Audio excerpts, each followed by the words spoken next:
Okay, so I have completely fallen in love with the reverb, and I want to show you why. So we're gonna begin with a sound example. I'm gonna take this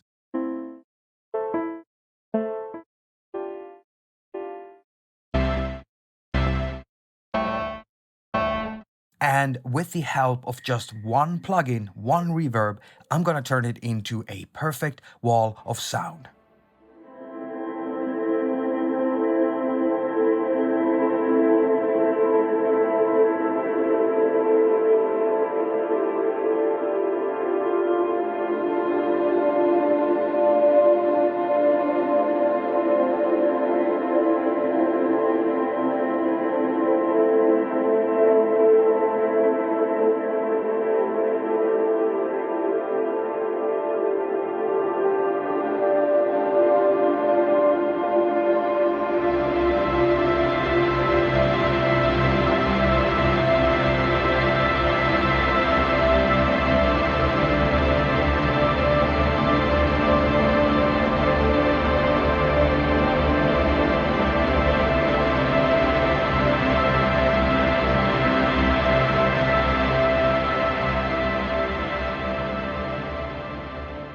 If you've been following me for a while, then you've heard me talk about my toolbox. And if you haven't been following me for a while, then you might be new. And so I want to say welcome to you and everyone else joining up watching this video.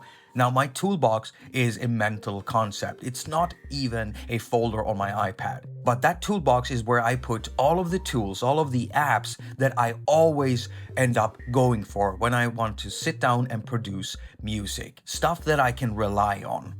Now, my toolbox already contains 4 reverbs that pretty much cover up everything that I need when I want to reverberate stuff. Is that an accepted term? Can I say that? Is that okay? So if I want to do small, cramped metallic spaces, I'll go for something like Reverb by Klevgrant Produkter. EOS2 by Audio Damage is one of my standard reverbs that I always use, and I especially love this Super Hall algorithm and its lush sound. Now, the Black Hole Reverb by Eventide is very interesting. I'll use it for big, lush spaces just like with EOS2, but when I want to experiment, Black Hole Reverb allows you to do that. For instance, there's the gravity knob. When turning this counterclockwise, you can get it to produce a reverse reverb kind of sound. Lastly, Pro R by FabFilter gives you the most amount of control when it comes to sculpturing and filtering your reverb tail, because it pretty much has a Pro Q module shoved into there. Cannot even begin to emphasize how powerful that is.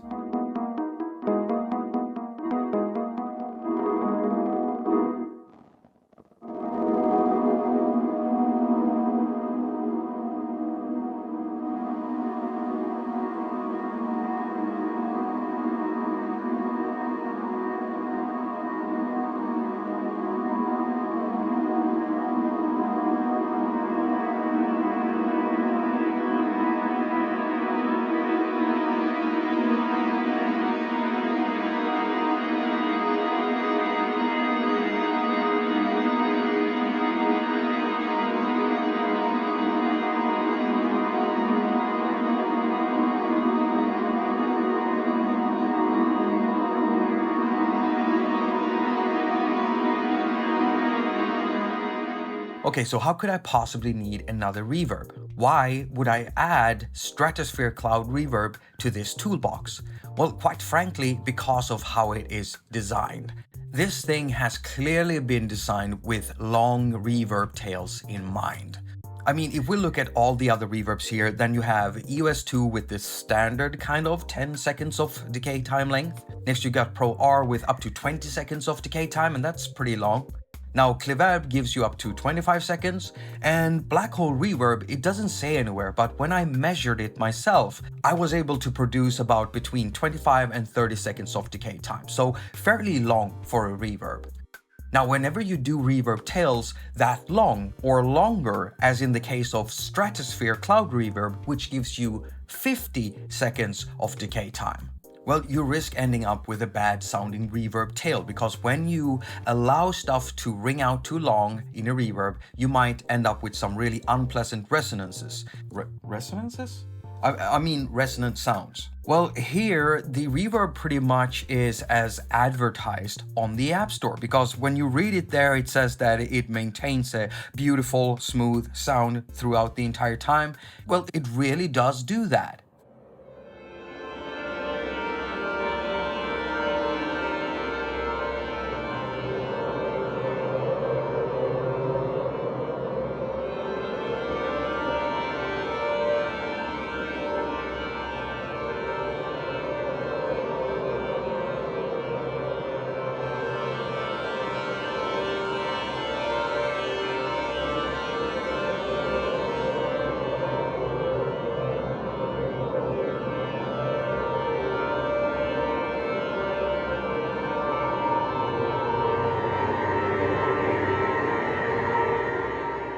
I'm impressed with what the developer has done here. And not only that, you do have more control over how the reverb tail trails off.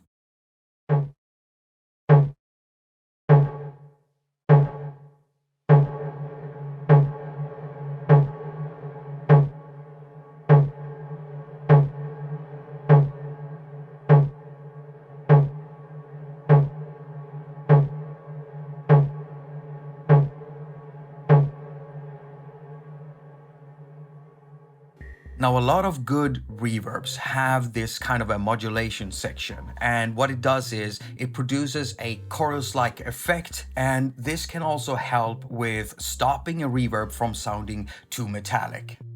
Well, this reverb plugin does that too, but it also adds something else interesting into the mix, and it is a panning module, so it moves your sound from left to right. And so you get a bit more movement when you're doing very long reverb tails.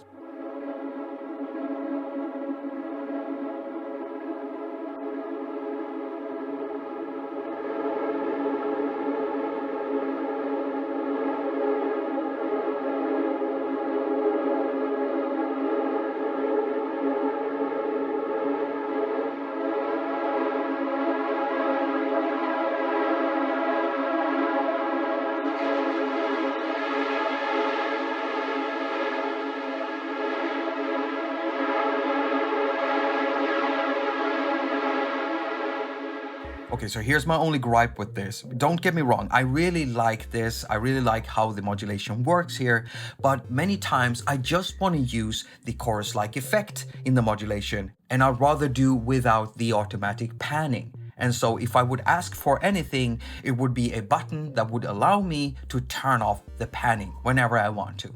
And that's about the only complaint I have. Now, most reverbs has a function called pre-delay, and what it does is basically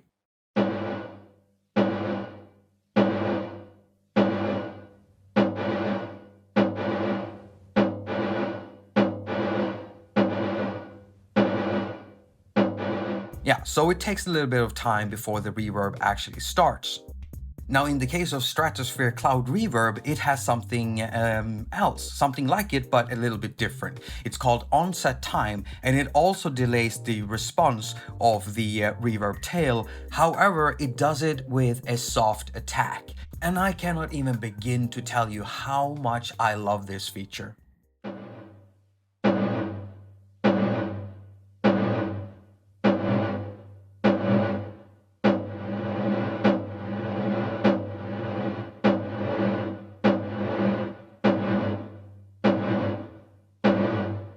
Now, the way that I've been using this reverb is to create a wall of sound, something that just completely fills out my audio space. And that's not a real term, but that's what I call it. And so I'll turn every knob up to the maximum value, and I'll make sure that the original direct signal cannot be heard. And what you're left with is just the reverberated signal, a perfect wall of sound.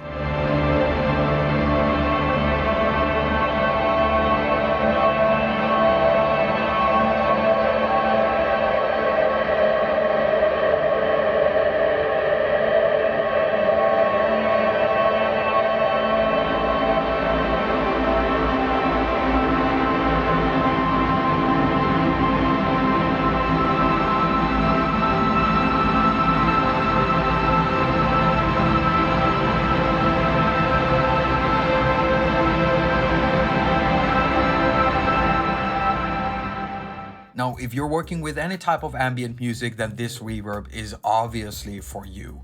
But it's not only for you, because I think that anyone could benefit from what this reverb does and how it sounds. And I do highly recommend it. You'll be able to find an app link down in the description. And if you want to know more about the other reverbs that I mentioned, I do have 3 videos in where I fully go through EOS2, Black Hole Reverb, and Reverb. But I don't have a video for Pro R by FabFilter. Not yet. Maybe sometime in the future.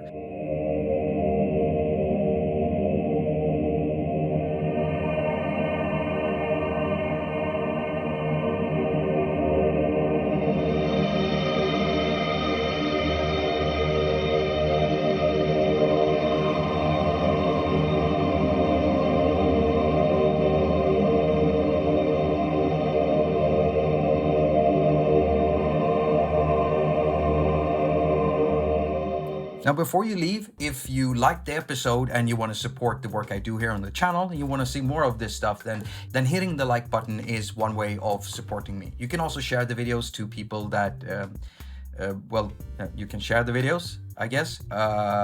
If you want to help me in a financial way, then I do have PayPal and Patreon. And if you want to buy my music, you can find my music if you go to jakobhaq.com/music.